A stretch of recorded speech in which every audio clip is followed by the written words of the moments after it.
The Cleveland Browns aren't just losing football games anymore, they're losing control of their entire organization. What started as another ugly Sunday defeat quickly spiraled into one of the most explosive moments the franchise has seen in years. And at the center of it all, a young quarterback who's finally had enough. Reports out of Cleveland paint a chaotic picture. Fifth-round sensation Shedeur Sanders, the rookie everyone said was the future, reached his breaking point after the Browns were dismantled by the Pittsburgh Steelers. It wasn't just... If you're enjoying this video and loving the content, don't forget to give us a big thumbs up. It really helps us know what you want to see more of. And why keep all the excitement to yourself? Share this video with your friends, family, or anyone who loves NFL drama. Frustration boiling over after a bad game. It was something much deeper, a public eruption that exposed years of tension, mismanagement, and ego colliding in one locker room. Inside that locker room, the scene was nothing short of historic. Cameras caught Shedeur standing motionless on the sideline, arms crossed, eyes locked on head coach Kevin Stefanski with a look that could freeze the entire stadium. You could feel it. This wasn't disappointment. It was anger. It was defiance. It was the moment when patience ran out. Because for weeks, fans had been calling for change. They watched veteran quarterback Dillon Gabriel stumble week after week while Shedeur, the player with the poise, the pedigree, and the promise, sat on the sidelines. The chants started small. "We want Shedeur!" But by the third quarter of that Steelers game, it wasn't just a few frustrated fans. It was the entire stadium, echoing the same message the front office refused to hear. Still, Stefanski wouldn't budge. Drive after drive, as the offense flatlined, he clung to Gabriel like a lifeline. To him, this was loyalty. To everyone else, it looked like stubbornness, or worse, fear. Because admitting Gabriel wasn't the answer would mean admitting he'd made a massive mistake. And when the final whistle finally ended Cleveland's humiliation, all that tension, the frustration from the fans, the disappointment from the players, and the quiet fury from Shedeur Sanders, finally exploded. What happened next would shake the entire organization. Multiple sources inside the locker room claim Shedeur walked straight toward his head coach, bypassed teammates, and delivered a verbal hit that no one saw coming. It wasn't polite. It wasn't diplomatic. It was raw, emotional truth, the kind that cuts deeper than any loss on the scoreboard. Players who witnessed it say the room went silent. Assistants froze. Veterans looked away. Everyone knew they were watching a moment that could change everything. And within hours, whispers started spreading, from reporters outside the locker room to fans scrolling on social media. Something had snapped in Cleveland. This wasn't just another bad loss. It was the moment the Browns stopped being a football team and became a full-blown power struggle. Because when your rookie quarterback stands up to his coach and the entire league is watching, the story's no longer about football. It's about control, pride, and how fast everything can fall apart. From the very first snap, you could tell something was off. The Browns didn't just lose to the Steelers, they completely unraveled. The game wasn't competitive. It was a meltdown broadcast in real time, and the world watched every second of it. Dillon Gabriel, the quarterback Kevin Stefanski swore was the right guy for the system, looked completely lost. His passes wobbled. His reads came late. His confidence vanished faster than the Browns' playoff hopes. By the second quarter, it was already getting ugly. 2 brutal interceptions, both returned deep into Cleveland territory, left the defense gassed and the offense hopeless. Every time Gabriel jogged back onto the field, you could feel the energy in the stadium drop. Fans weren't even booing anymore, they were pleading. The chants started quietly. "We want Shedeur." A few rows joined in, then entire sections. By halftime, the entire stadium was chanting the same name, and you could see the camera catching Shedeur on the sideline, helmet on, eyes forward, waiting for the call that never came. Meanwhile, Stefanski stood on the sideline clutching his play sheet like it was a shield. Every failed drive was met with the same reaction, no change, no spark, no accountability. Just the same tired expression and the same broken offense. Commentators tried to stay diplomatic, but even they couldn't hide it. One analyst summed it up perfectly. This doesn't look like a football team. This looks like a team that's quit. The numbers told the same story. 0 offensive rhythm. 3 handouts piling up like clockwork. Receivers running wrong routes. The offensive line missing protections they'd executed all season. It didn't look like professional football. It looked like chaos disguised as strategy. And through it all, Shedeur stood there, helmet in hand, watching the disaster unfold. You could almost read his thoughts. Every incomplete pass, every turnover, every wasted opportunity, it all pushed him closer to that breaking point. This wasn't about ego or impatience anymore. It was about watching his team collapse while knowing he could help. By the fourth quarter, the scoreboard wasn't the only thing broken. The team's spirit was gone. The defense, exhausted from constantly bailing out the offense, stopped hiding their frustration. On the sidelines, players argued. Coaches gestured wildly. And the fans, they'd seen this story too many times before. When the final whistle blew, the Browns didn't just lose another game. They lost their sense of direction. The locker room doors closed, but what happened inside would soon explode far beyond the stadium walls. Because that game didn't just expose a bad performance. It exposed a leadership crisis, a brewing civil war between a coach refusing to adapt and a rookie who refused to stay silent any longer. And once the cameras stopped rolling, the real drama began. When the game finally ended, the Browns didn't just walk off the field, they stormed into chaos. The locker room that night wasn't a place of regrouping or reflection. It was a battlefield. Players shuffled in, silent and shell-shocked. Helmets dropped. Cleats slammed against lockers. The air was thick with frustration and disbelief. You could hear the hum of reporters outside the doors, waiting for someone to crack. But what happened next wasn't just a crack, it was a full-blown detonation. According to multiple insiders, Shedeur Sanders didn't wait for anyone.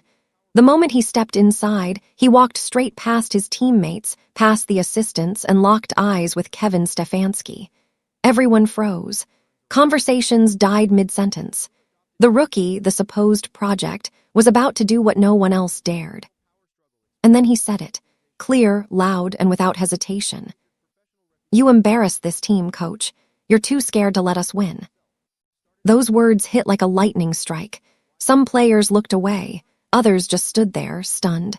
A few nodded, quietly agreeing but too afraid to say it out loud. Stefanski tried to respond, mumbling something about sticking to the plan. But Shedeur wasn't done. He cut him off cold. "Your plan is the problem. Everyone sees it but you." That line landed like a bomb. It wasn't just criticism. It was a public challenge to the head coach's authority, right in front of the entire locker room. Veterans who'd been through years of Cleveland dysfunction said they'd never seen anything like it. It wasn't arrogance. It was conviction. It was a player finally saying what the entire building had been whispering for weeks. For a moment, nobody moved. The silence was suffocating. Assistants froze, unsure whether to intervene or let it play out. Stefanski's face went red, his jaw tight, but he said nothing. Because deep down, he knew Shedeur was right. Within minutes, word began to leak out. Someone texted a reporter.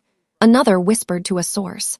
Before the team buses even left the stadium, rumors of a heated confrontation were spreading across social media. Fans didn't know details yet, but they knew something big had gone down. Inside that locker room, though, everyone understood what had just happened. The unspoken rule, players don't challenge the coach publicly, had been shattered. Stefanski's grip on the team was broken, and everyone could feel it. If you enjoyed today's breakdown and want to keep up with all the drama, trades, and behind-the-scenes action in the NFL, then don't forget to hit that like button. What Shedeur did wasn't just an emotional outburst. It was a statement, a declaration that he was done waiting for permission to lead. And as that story began to ripple through Cleveland's media, it became clear this wasn't just a disagreement. This was the spark that would ignite a full-blown organizational rebellion. Because after that night, there was no going back. It didn't take long for the story to escape the walls of the Browns' locker room. By midnight, whispers had turned into wildfire. Reporters started posting cryptic tweets, tension boiling in Cleveland, major confrontation between player and coach. Within hours, Free Shedeur was trending across every major platform. What had begun as an emotional locker room moment instantly became a national headline. Fans flooded X, Instagram, and TikTok, demanding answers. And for once, they weren't divided. Cleveland's fan base, one of the most loyal and long-suffering in the NFL, had found a common cause. They wanted Shedeur Sanders starting at quarterback. One viral post captured the frustration perfectly. "You're wasting Shedeur Sanders. Rookie year because you're too proud to admit you were wrong about Dillon Gabriel." Thousands of fans echoed the same message. Some tagged the team's official page, others went after Stefanski directly. The tone wasn't angry anymore, it was personal. It was betrayal. These were the same fans who'd sat through decades of heartbreak, only to watch their team stumble again under the same old leadership mistakes. Then the former players started chiming in. A retired Browns lineman tweeted, "You can't lose a locker room twice. Stefanski's on borrowed time now." Another, a respected defensive captain, posted cryptically, "Sometimes the problem isn't talent, it's leadership that refuses to see what's obvious." The message was clear. People who knew the organization were siding with Shedeur, and that's when things really spiraled. Sports networks picked up the story. Talk shows debated it live. Is Shedeur Sanders challenging authority or saving the Browns from themselves? ESPN ran the headline for hours. Every clip, every hot take, every post added more fuel to the fire. In just one night, Shedeur went from backup quarterback to the most talked-about name in football. But it wasn't just about fandom or performance anymore. It was about what he represented: defiance against a system that seemed stuck in its own pride. To the fans, Shedeur was courage. To the coaching staff, he was danger. To the league, he was the story everyone wanted to talk about. Even players from other teams started weighing in, some subtly supporting the rookie's stance, others warning that Cleveland was on the verge of losing complete control.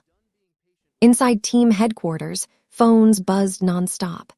The PR department scrambled to craft statements, while front office executives watched the chaos unfold in real time. Stefanski, once praised for his calm leadership, suddenly found himself painted as the villain of his own franchise. And through it all, Shedeur stayed silent. No posts, no interviews, nothing, just silence, and somehow that made it louder. Fans interpreted it as strength, discipline, and quiet confidence. The internet turned him into a symbol. By sunrise, it wasn't just a controversy, it was a revolution. Because once social media chose its side, there was no putting the fire out. The Cleveland Browns were supposed to be building a contender. Instead, they were collapsing from the inside out. What started as a small rift between players and coaches had turned into a full-blown identity crisis, and everyone could feel it. Inside team headquarters, the mood had shifted from focused to fractured. Meetings became tense. Players exchanged side glances instead of handshakes. The leadership that once kept everyone aligned now felt like it was breaking apart under pressure. Accountability vanished, and the silence from the top only made things worse. Head coach Kevin Stefanski looked exhausted in every press conference, a man fighting two battles, one against opponents on the field and another within his own locker room. His calm, methodical tone no longer inspired confidence. Fans started questioning his decisions, especially his refusal to address the growing quarterback controversy directly. Every vague answer only poured more fuel on the fire. Behind the scenes, things were worse. Sources close to the organization described meetings filled with confusion and miscommunication. Veteran players reportedly clashed with younger ones, and coordinators quietly voiced frustration over the lack of direction. The locker room that once rallied behind one mission was now split into camps, those loyal to the current starter, and those quietly rooting for Shedeur Sanders to take over. It wasn't just a football problem anymore, it was a culture problem. Ownership was reportedly furious about how the story had spiraled out of control. PR staff scrambled to contain leaks, but every attempt backfired. Anonymous insiders fed reporters quotes that painted the organization as chaotic and divided. Words like distrust and uncertainty began appearing in headlines. Meanwhile, opposing players and analysts were taking notice. NFL veterans on talk shows began comparing the Browns to the dysfunctional franchises of the past, the kind that couldn't handle talent or pressure. It stung, especially for a team that had worked so hard to rebuild its image. And in the middle of it all sat Shedeur, calm, quiet, and observant. His poise under chaos became a story of its own. While others cracked under pressure, he showed none. His silence wasn't seen as inexperience, it was seen as composure. And that made him even more dangerous to those who doubted him. Fans began shifting their loyalty. Every comment section under team posts became a war zone. Hashtags like Free Shedeur and Let Him Play started trending. The public had chosen its side, and management was now losing control of its own narrative. Inside the Browns facility, one executive reportedly said, "We're not just fighting other teams, we're fighting ourselves." It summed up everything. The Browns weren't being beaten by opponents. They were being destroyed from within. And while the organization struggled to contain the fallout, one thing became clear: the storm wasn't over. In fact, it was only getting started. Because Shedeur Sanders hadn't even spoken yet. And when he did, everything would change. While Cleveland burned in controversy, Shedeur Sanders said nothing. No press conference, no cryptic captions, no late-night tweet to fan the flames. Just silence. And that silence spoke louder than any interview ever could. Fans noticed immediately. Reporters checked his social media every few hours, waiting for a post, a like, even a comment. Nothing. The man at the center of the biggest NFL storm of the week had completely vanished from the digital world, and that's what made people start paying even closer attention. Because for anyone who's followed Shedeur's journey, they knew this wasn't new. This was his pattern, the calm before the storm. When he goes quiet, it means something coming. He's calculating, waiting, watching. And when he finally moves, it's deliberate. Behind the scenes, teammates said he never lost focus. While the headlines exploded and the locker room whispered, Shedeur kept showing up early, watching film, going through drills with the same intensity as ever. To the outside world, it looked like chaos. Inside the facility, it looked like a man preparing for his opportunity. But that composure only added more pressure on the coaching staff.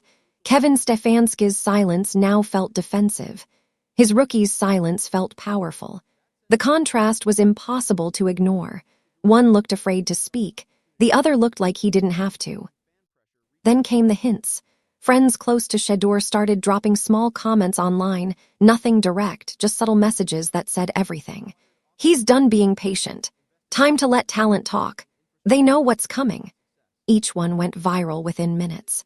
Fans began interpreting them like clues in a mystery, building theories about when and how Shedeur would finally make his move.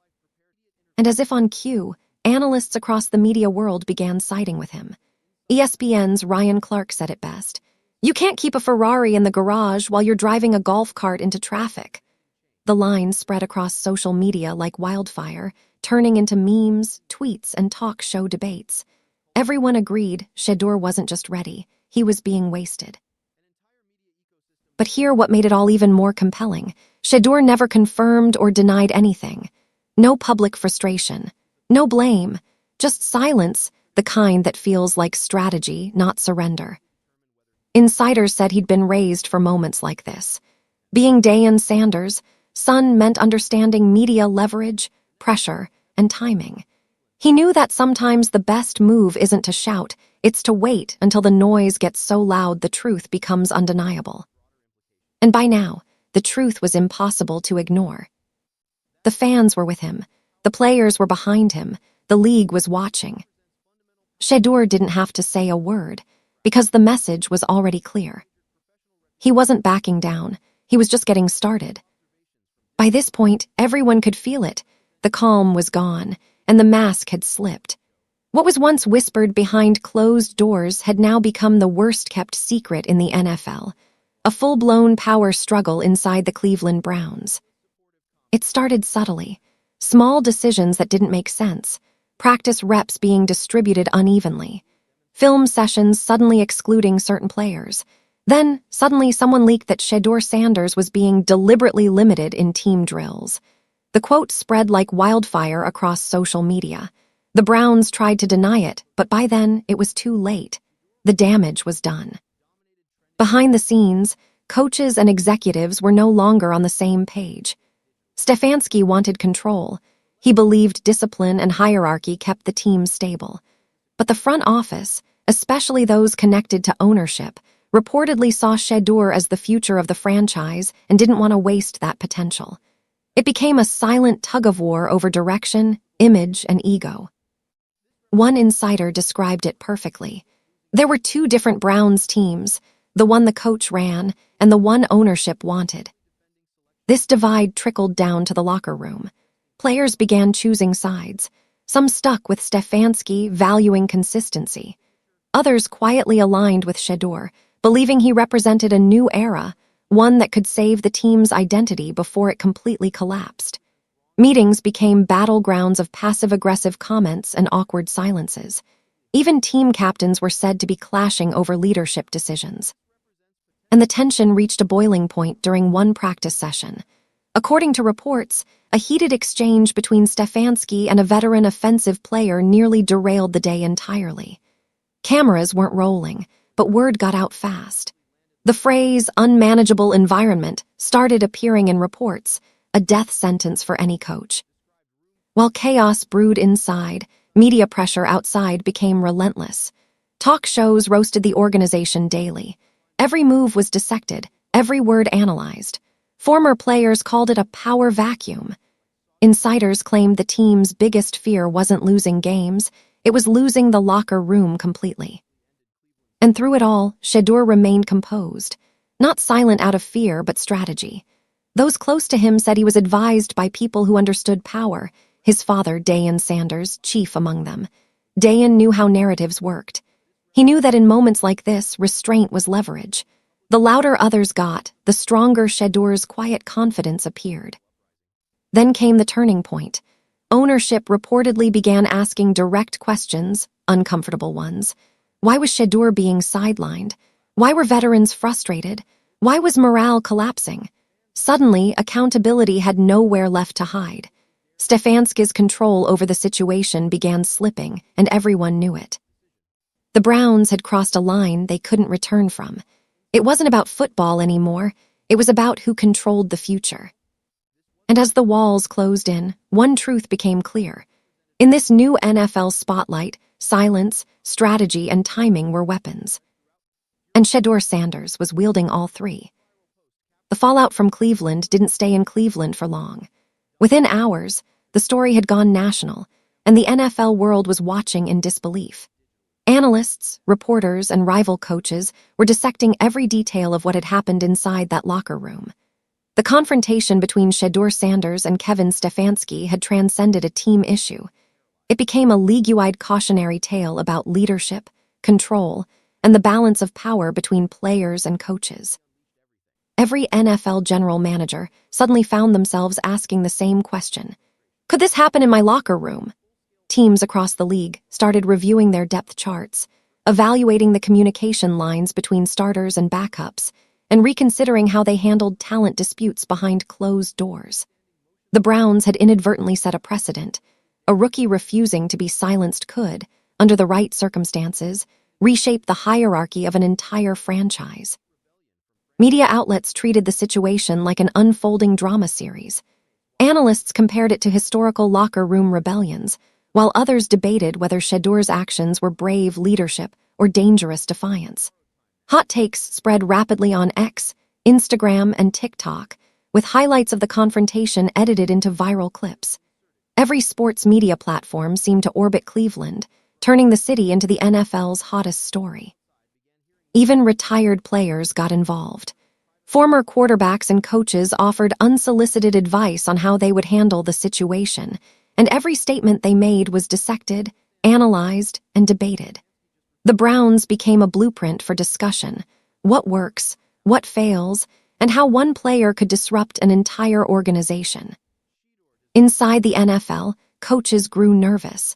Offensive coordinators examined their own quarterback situations, wondering if their backups could attempt similar moves. Veteran players began whispering about the increasing influence rookies might wield. What happened in Cleveland was no longer isolated. It was a potential cultural shift for the entire league. Meanwhile, Shedeur remained unshaken. His silence amplified the story. While other players might have lashed out or given interviews, he let the narrative grow on its own. His restraint created suspense, making every analyst's comment, every social media post, and every rumor more potent. The league wasn't just watching a quarterback challenge a coach. They were witnessing the rise of a calculated leader capable of commanding attention without saying a word. Reports from inside rival organizations suggested executives were now keeping tabs on the Browns' every move. They weren't just concerned with wins and losses anymore. They were studying the dynamics of influence, authority, and media management. The situation in Cleveland had become a case study, the kind that could shape coaching decisions, team protocols, and even rookie development strategies for years to come. By the end of the week, the story had reached a fever pitch. Sports networks, social media platforms, and fan forums were consumed by debates over loyalty, leadership, and talent management. The Browns had become the epicenter of NFL conversation, and there was no end in sight. Because what started as a single explosive locker room confrontation had rippled outward, sending shockwaves across the league. And every team, coach, and player was now forced to ask themselves the same question: what would we do if this happened in our organization? By the time the dust finally began to settle, the damage was irreversible. The Cleveland Browns were no longer a football team fighting for wins.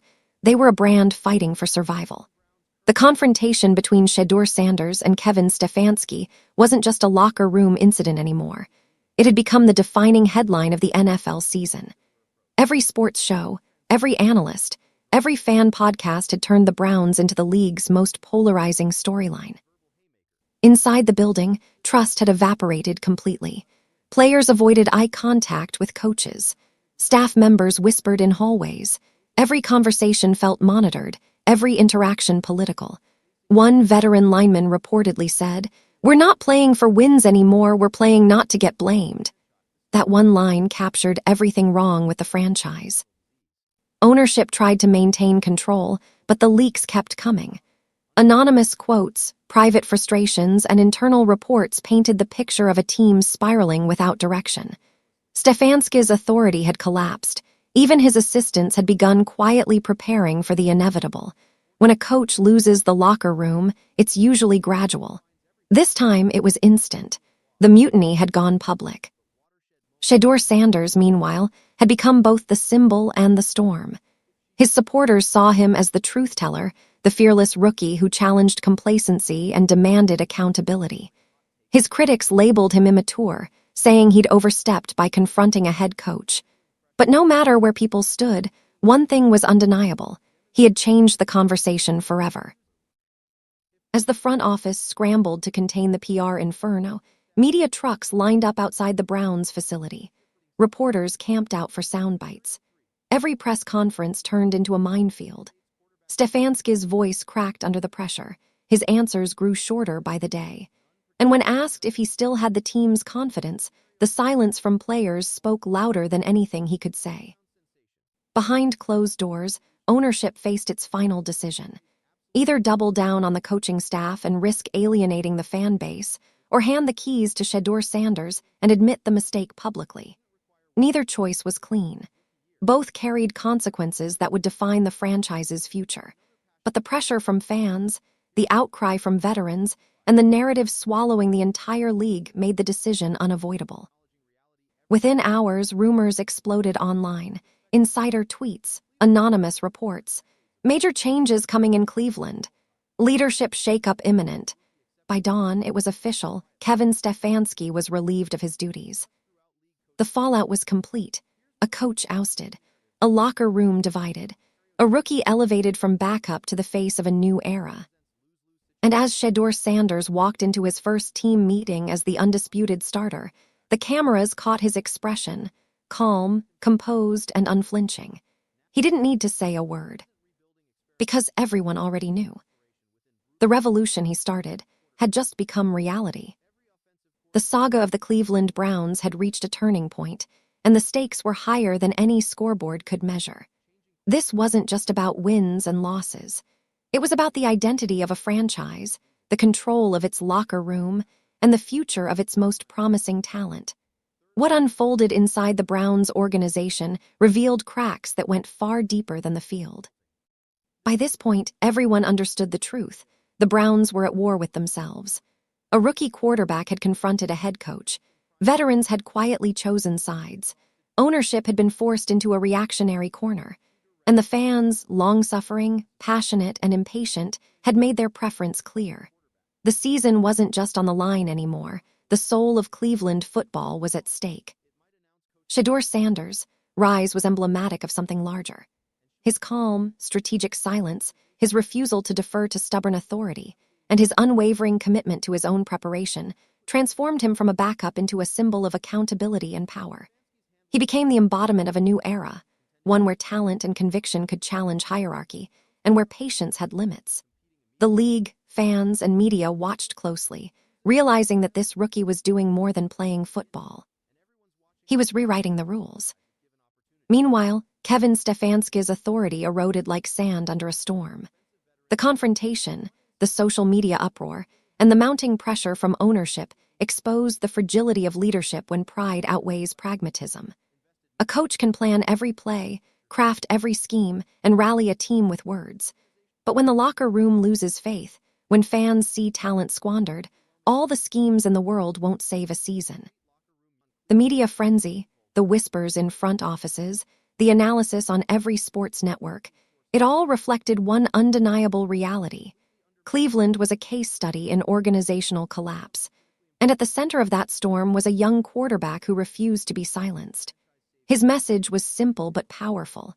Talent cannot be ignored, patience has limits, and leadership must adapt or fall. As the dust settled, the long-term implications became clear. The Browns weren't just facing a season of uncertainty, they were facing a cultural reckoning.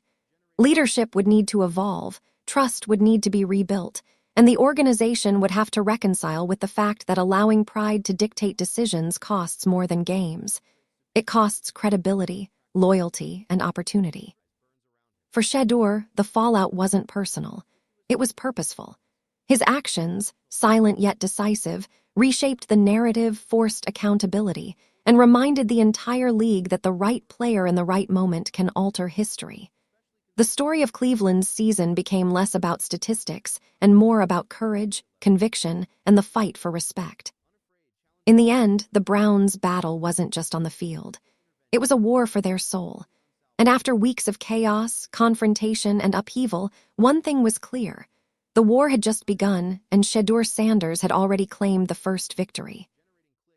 If you enjoyed today's breakdown and want to keep up with all the drama, trades, and behind-the-scenes action in the NFL, then don't forget to hit that like button.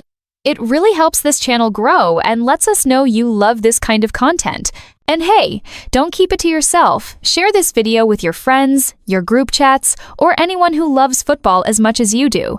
The more the conversation spreads, the better it gets. Most importantly, if you haven't already, make sure you subscribe to the channel and tap the notification bell. That way, you'll never miss when we drop fresh stories, wild rumors, or breaking updates that the mainstream media won't talk about.